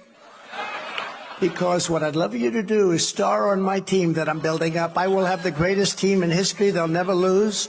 Nobody will come within 70 points of this team. Now, we have to change that, and we have to make it okay to talk about it. You know, the young lady I was talking about is afraid to talk about it. She's shunned and she's canceled when she talks about it. This is crazy. I mean, the whole thing is crazy, Steve. And again, these culture wars, they continue to rage on, which tells me that we still have a lot of work to do to secure the president's agenda on those issues. Well, and I think Clay Travis's team should have walk-up music, when they walk out like you do with baseball players walking up for their time at bat. It ought to be Shania Twain's Man, I Feel Like a Woman. I think the mockery that has to be directed at the WNBA, their leadership, that they can't even acknowledge that there is a significant difference between men and women in playing sports. You had the world champions, the World Cup winners women's team a few years ago, best women in the world. They got beat by a bunch of 15-year-old boys in Dallas just on a travel team who were 14 and 15 years old, 5-2. It is not even a close call, and it is time for reality and common sense to intersect itself. And frankly, I hope that Sophie Cunningham and Caitlin Clark and the other heterosexual white women who are the stars of the WNBA, they're drawing the eyeballs, they're drawing the ticket sales. They need to leave and go to Europe and play and absolutely eviscerate the WNBA economically, which is where it was before they arrived on the scene. Steve Gill joining us on our Patriot Mobile Newsmaker line, the publisher of TriStarDaily.com. That's TriStarDaily.com. Steve, there's an interesting story out of the Washington Post. They're doing a deep dive on Vice President J.D. Vance's chicken coop. And, I mean, this is a pretty lengthy piece here, but they wanted to know whether or not it was actually legal for the vice president to install a chicken coop at the Naval Observatory, which, in fact, it is. I think that's like 70-something acres that the observatory sits on. So I think they're trying to raise the issue of, is the rooster, I don't know if they have a rooster, but is the rooster waking up people? Is this causing some sort of a health hazard? I can't even imagine what this media would have done in the days of Teddy Roosevelt, where they pretty much had an entire farm on the front yard of the White House. Well, if it's all hens, they're not going to be producing any eggs. I mean, it's kind of back to the whole transgender issue. Biology teaches us, if you want to get milk, don't go milk the bull. Make sure you go milk the dairy cow. And those who have not learned that lesson will find out pretty quickly on a farm. Again, this is just we're seeing Trump derangement syndrome move to J.D. Vance derangement syndrome, to Marco Rubio derangement syndrome.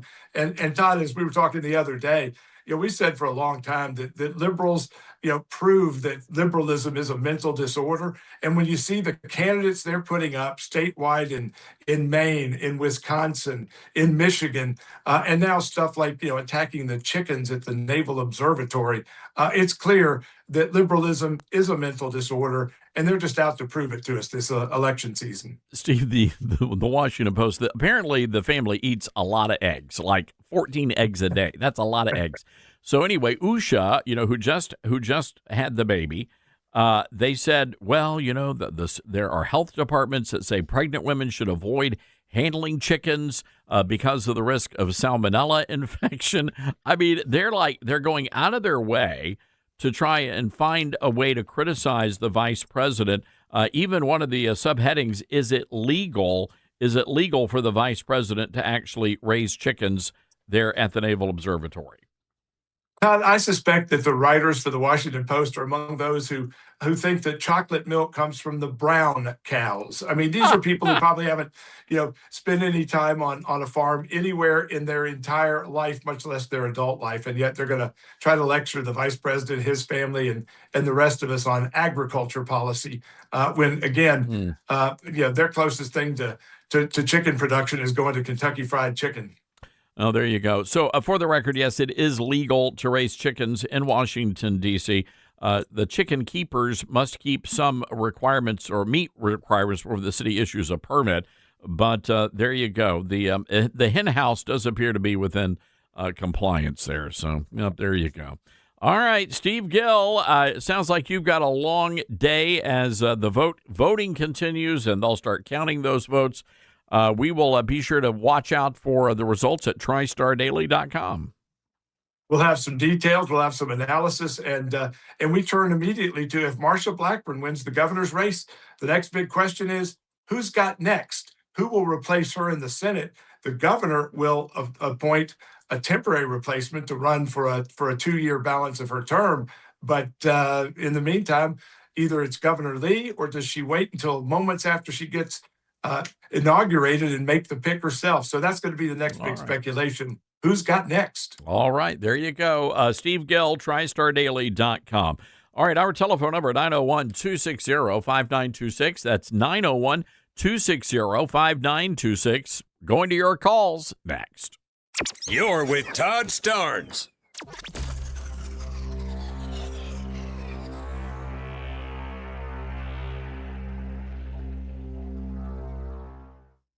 All right, before you buy one more shirt in a bigger size, you got to listen to me. Aren't you tired of hearing all about this peptide, that shot, another medicine, another complicated weight loss plan? It can be overwhelming. You've got the side effects to worry about, questions about long-term health, and half the time you don't even know what to believe. That's why Calitrin has stood the test of time for almost 30 years, Todd. There's no shots, no stimulants, no complicated routine. You simply take it before bed. It's got a 4.8 rating out of 5 stars for 3 decades. And I'm not talking about something I read. No, I use Calitrin. Our listeners reach out every day and tell me the same thing. So if you're out there right now listening to me, today is the day. Let's stop making weight loss more complicated than it has to be. Today is a special day, too, to get on Calitrin with our Dog Days of Summer sale. It's 20% off the 90-day supply. That's the one with a huge success rate. That's over $40 off. We also have our easy pay plans available, too, so call 833-TOP-LOFT or visit toploft.com. Use promo code TODD for free shipping. Hi, this is Todd Starnes. I realize there are many choices when it comes to who you choose for your cell phone service, and there are new ones popping up all the time. But here's the truth. There's only one that boldly stands in the gap for every American that believes that freedom is worth fighting for, and that's Patriot Mobile. For more than 12 years, Patriot Mobile has been on the front lines fighting for our God-given rights and freedoms while providing exceptional nationwide cell phone service with access to all 3 of the main networks. Don't just take my word for it. Ask the hundreds of thousands of Americans who've made the switch and are now supporting causes they believe in simply by joining Patriot Mobile. Switching is easier than ever. Activate in minutes from the comfort of your own home. Keep your number, keep your phone, or upgrade. Patriot Mobile's all U.S.-based support team is standing by to take care of you. Call 972-PATRIOT today or go to patriotmobile.com/Todd. Use promo code Todd for a free month of service. That's patriotmobile.com/Todd or call 972-PATRIOT and make the switch today. We are living in dangerous and unstable times. Hello, everybody. I'm Todd Stearns. Pandemics, international insecurity, shortages, supply chain disruptions, and an economy on the brink. We know we can't simply trust the government to protect us. Now more than ever, everyone needs to be prepared. And being prepared is more than just stockpiling ammo, food, and supplies. Being prepared should also include stockpiling critical prescription medications. And that's where my friends at the Wellness Company come in. Their medical emergency kit contains the prescriptions, antibiotics, antivirals, and antiparasitics that you need.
President does a wonderful job of showing the sheer lunacy of the WNBA, and good for you, Mr. President.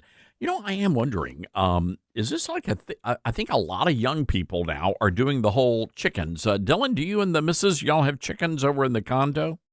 We live in Germantown, so I don't think I'm allowed to have those. No, I don't think so. There have to be a certain breed of chicken. I guess. If we could, then I maybe would, because I like chicken a lot. Well, it's very, there's nothing better than like a bird fresh off the farm, I guess so. I do like when like a fresh egg. Like when I know someone that has chickens that lay the eggs. Oh, yeah. Those are always really good. Those are delicious. I am curious, though, and maybe we have a lot of farmers that listen to us. I am wondering, when you go to the grocery store and you get a chicken breast, I mean, those are big bosomed birds. So my question is, are those like, is that normal? Because when I go out to the farm, it seems to me, if the birds were really that big bosomed, they would just be top heavy and just flop right over. Yeah, They definitely put something in those chickens. Do you see? I think so too. Well, because if you go to England, if you go overseas, those are small chickens, birds. but Yeah. they're like normal. You're like, what? That's what they actually look like. We just have buff chickens. It looks like they've had, they're giving the chicken implants. Yeah. I mean, what's going on there? American chickens. Something's not right. Something is just not right there. Chicken implants is really Chicken funny. implants. Jeez, Lou. Let's go to the phone lines here. 901-260-5926. James in Arkansas. James, what's on your mind? Hey, Todd. Thanks for taking my call. Yeah, sure. I just had a little, thing to say, a bone to pick with one of your guests, because she made the comment about the poor Muslims that caught some flack after 9/11.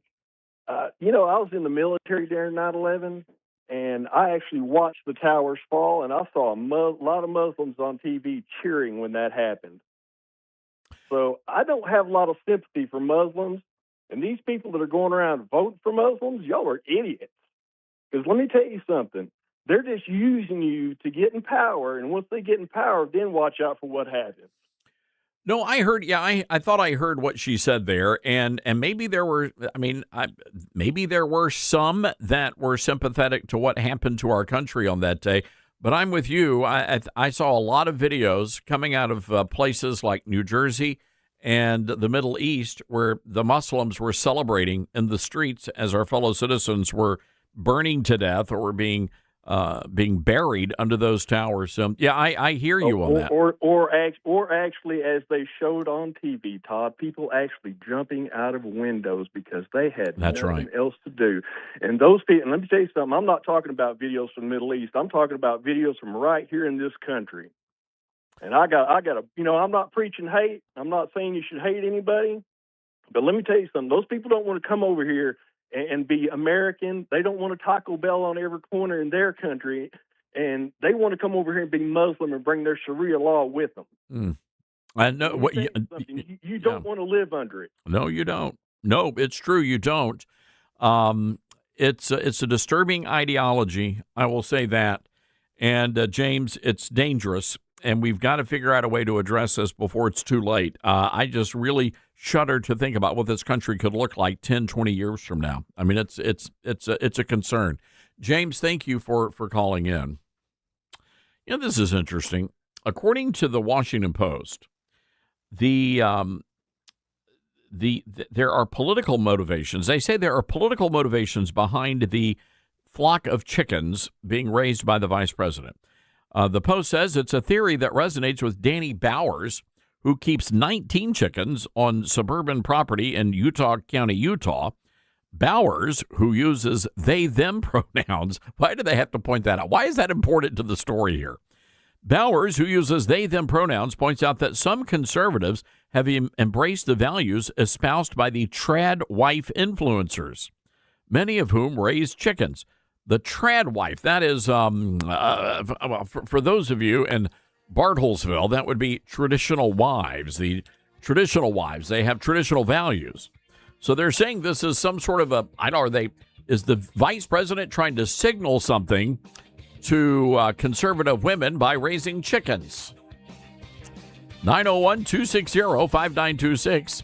Maybe they're just, trying to save money at the grocery store like the rest of us. I don't know. We'll be right back.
Great to have you with us today.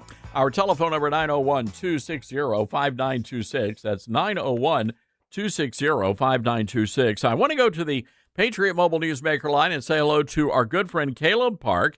He is a journalist and host of The Good Report with Caleb Park. Caleb, hope you're doing well today. Hey, Todd. Great to be with you. Thanks for having me. All right, Caleb, we've been talking about the Washington Post story about the vice president. They're doing a deep dive into the official vice presidential chicken coop, and they're saying that a lot of this may just be political because apparently a lot of folks your age are embracing chickens because of the trad wife movement. I'm wondering, first of all, do you agree with that? And second of all, do you have a flock of chickens? Yes, Todd. I am one of the many in my generation, millennials, that is embracing this traditional lifestyle. My family got a chicken coop during COVID, and I was in charge of taking care of the flock. We started out with 12, and we are down to 1 right now. What happened? Did you kill them? What happened to them? Did they Did they fly the coop? Yeah, there were some miracle chickens that wandered away and came back. They are free range. The eggs taste better that way, but it's time. We're ready to do what the vice president did and get some new chicks, and I think that's going to be happening next spring. Well, but yeah, nature took its course on some of them. There's nothing wrong with a red-blooded American man wanting to hang out with more chicks. That's what I say. Amen. Amen to that. Caleb, big stories that have been on your radar. Of course, we've been following the whole Sophie Cunningham drama. The president of the United States weighing in, saying that he would actually put LeBron James in a wig if he were coaching a WNBA team. What do you make of all of this in the big culture at large? Yeah, Todd, I as an older brother, I have 2 younger sisters, and growing up and watching them play sports, and I played soccer, and we had a girl on our team because our high school didn't have a girls soccer team yet, and it was there's this very obvious advantage that males have that we have over women, and I think we can laugh about like LeBronda James or just how that Frenchman that is playing against the females in France, and he's 6'3", got these huge muscles. But at the end of the day, we really, really do need to protect women and protect little girls. And I think Sophie Cunningham is doing a great example of that. I applaud her. I'm a big fan. I haven't watched any actual games, but I'm following her on social media, and I'm supporting her. The other big story we've been following is Zach Brown. So I understand this is a great story. Zach Brown, he's giving away a cruise. Is that right? Yeah, so it's Margaritaville at the sea, and he surprised thousands of fans. It was a sold-out venue at Fenway Park in Boston. Their 15th consecutive sold-out concert, and I don't think anybody saw this coming. It was valued at $40 million. So I think every fan there was pretty excited. And it's not just a 1 ticket, it's 2 tickets for each person that was there at the concert. So that's a huge deal. That's massive. So, and they're getting a free cruise.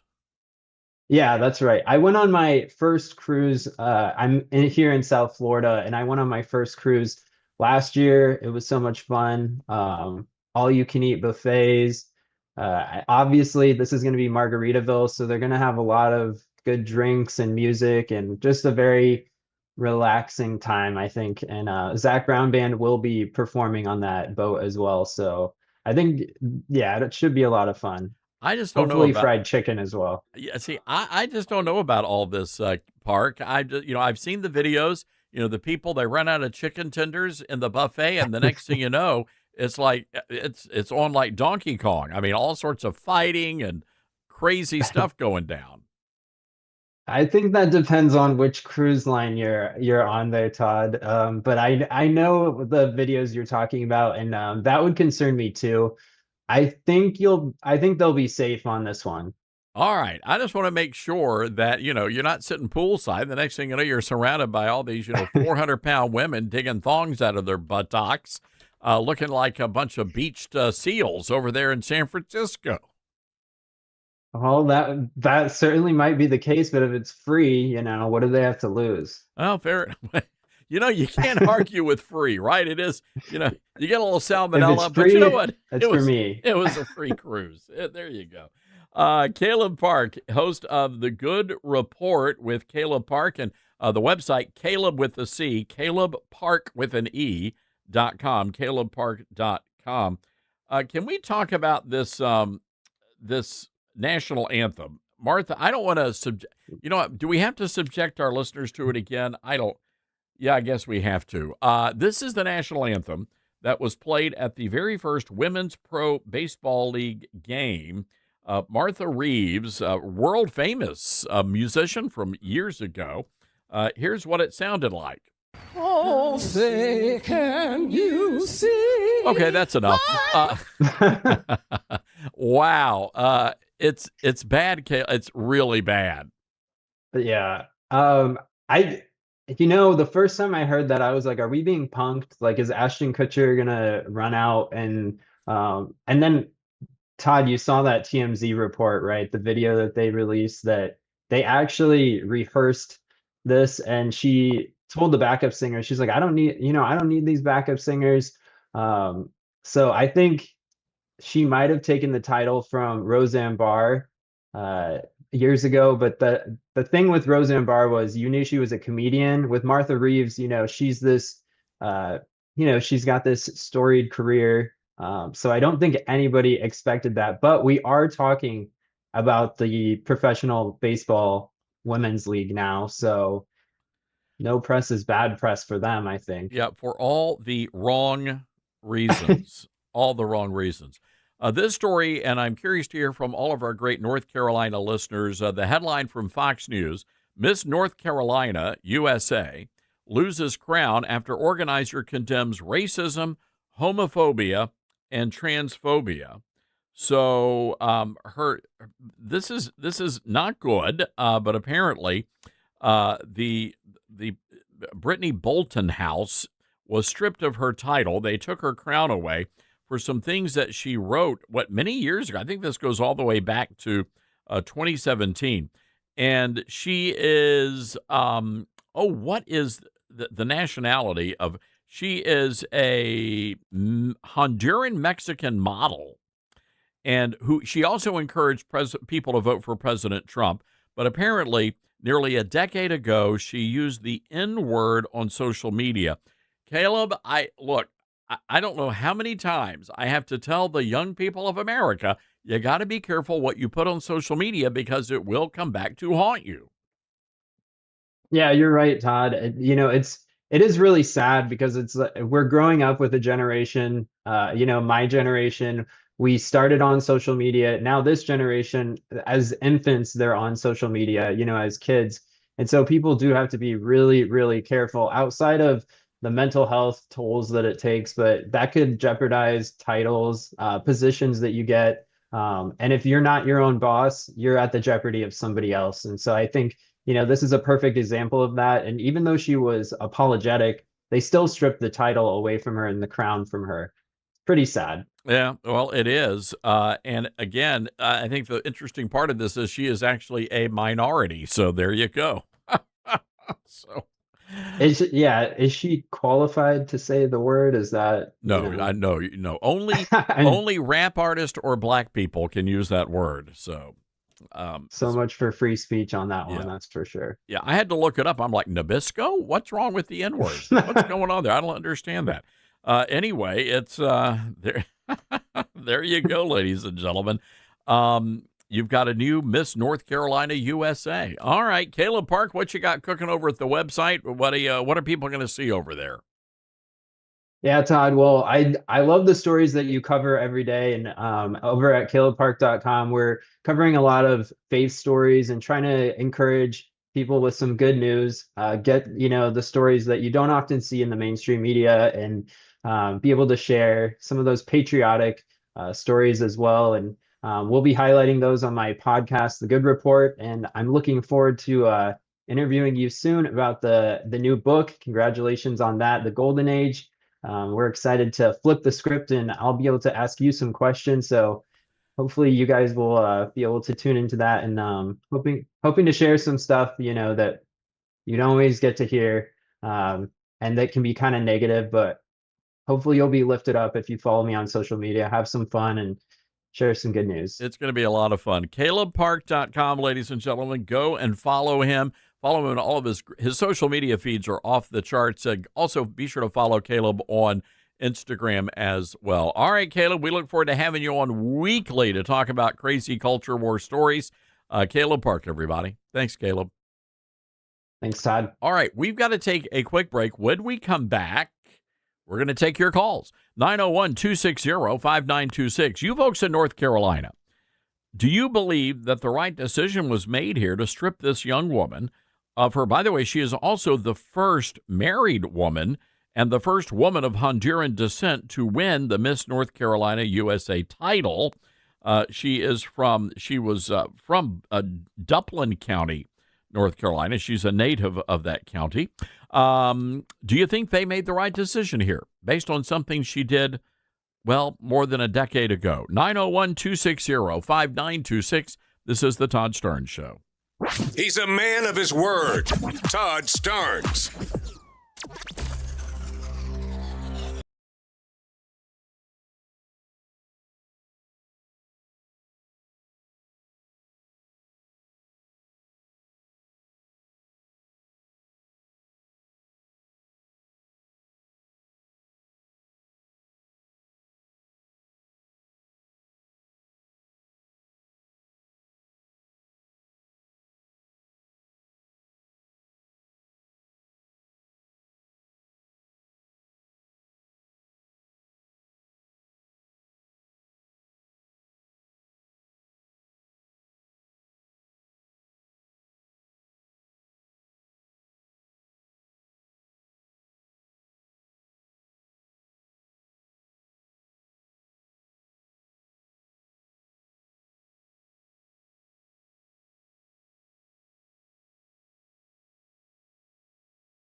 I mean, I feel bad for these kids. They're going and they do stupid stuff because they're kids, right? And many of them, and this was back in the mid 2000s when you had the kids and they were beginning to post on Instagram and TikTok. And how many times did white kids, especially, they would go to a rap concert and they'd be caught singing along with the lyrics of their favorite rapper or hip hop artist, and the next thing you know, they're dropping the N-word because it's in the lyrics, and all of a sudden they have had their lives destroyed. And it's just really shocking to me. There are people in America who believe saying the N-word is worse than murdering somebody. And they believe that is a death sentence to anybody who utters that word if you are a white person. And I think what's interesting here about this North Carolina situation is Miss North Carolina, USA, said these things. I guess she had to be a teenager. She can't be that old. We'll try to find her age here. They don't really share all that information. But again, she herself is a minority. But again, only black people are allowed to use the most awful, disgusting word, I guess, created by mankind. Them's the rules, as they say. And you're better off robbing a liquor store than you are uttering that word. I'm just saying. It's people will forgive you for that. It is what it is. 901-260-5926. Scott in Pennsylvania. Scott, what's on your mind? Hi, I just wanted to ask your opinion on something. Thank you for taking my call. I just wanted to know why a country that was founded upon the one true God is more tolerant of Muslims than Christians. What do you mean by that? Biblical prophecy? Yeah, what do you mean by that, Scott? Well, what I mean is, it seems like, if you want to go talk about Jesus, you get bad press, you get bad things, and if you want to be Muslim, then, it's very accepted. Yeah, it's true. I think that, there is, it's sort of like the religion du jour, that it's vogue to embrace Islam. I think a lot of it is fear, though. I think a lot of people are afraid of speaking out because they've seen what happens when you do speak out against Islam. You are targeted. Many times you are, you could be killed. You could be seriously injured. You could find yourself blown up. So I think a lot of it is based on fear. They know that Christians and Jews, we cherish life, and the Islamists, they have no problem blowing people up in the name of their so-called religion of peace.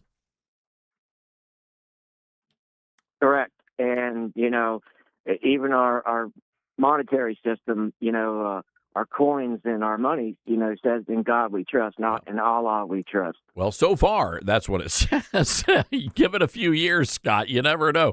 Scott, thank you for that call, and thank you for listening to us and watching us on our YouTube channel. And we want to say hello to all of the folks watching us on Facebook, YouTube, Rumble, all of our various video platforms as well. Let's go to Memphis, Tennessee. Dave, listening to us on KWAM. Dave, I hope you voted. I sure did, and I want to say you swayed my vote from your candidate to Fritz. To Monty, so you voted for Monty Fritz? Yeah, because I got to listen to him. He had some good points and his Christianity and his constitutional beliefs, and I was going to vote Blackburn, but when he sealed the vote when I listened to him when he was on your show. Well, you see, Dave, and you just proved the point there, because I did vote for Marsha Blackburn. She was my candidate, but we also wanted to provide a fair and balanced platform where all the candidates could come on, and I'm glad you were able to make that decision for yourself. Good for you, sir. Yeah, but that's not really why I called. So now you was talking about white people can't say the N-word and stuff like that. Well, having gone to Cedar School many, many, many years ago, where it was mostly black. That's true and not true. If you're like an Eminem or something like that, if you if you like say like a white guy in a interracial relationship and you're hanging with all the black, like your friends are all black or whatnot, Yeah. they can say that word with no problem. It's the plain white folks, the regular white folks. Like, So the plain M&Ms is I'm trying to follow the this. plain M&Ms. Okay. Yeah, that's it. The plain M&Ms. Yeah, that's the ones that can't. It's how you say it. You know what I mean? It's really. Oh, how I don't you think so, say it. Dave. I don't think so. I don't think that's the way that works, my friend. No. I hear what you're saying, but I think, in theory, in classroom theory, yeah. But in reality, if you're walking down like Orange Mound, I don't think that's going to go the way you think it might go. No, it might not. Like if you like the average does, guy. But seriously, like if you're in the culture, you're the white guy in that culture, and you're wearing the clothes like that, and your favorite music is the rap music, and all your friends are black. I promise you can say that to each other like they say it to each other. Okay. Well, I don't know, man. I'm gonna leave. We got to leave it there, Dave. I think I'm just gonna play it safe and go with glooping. How's that? I'm just gonna gloop my way through life. All right. Unless you're gluten free, and well, that's a story for another day. Hang tight, everybody. We'll be back tomorrow, noon o'clock Eastern. Go vote, Tennessee. Be good, America.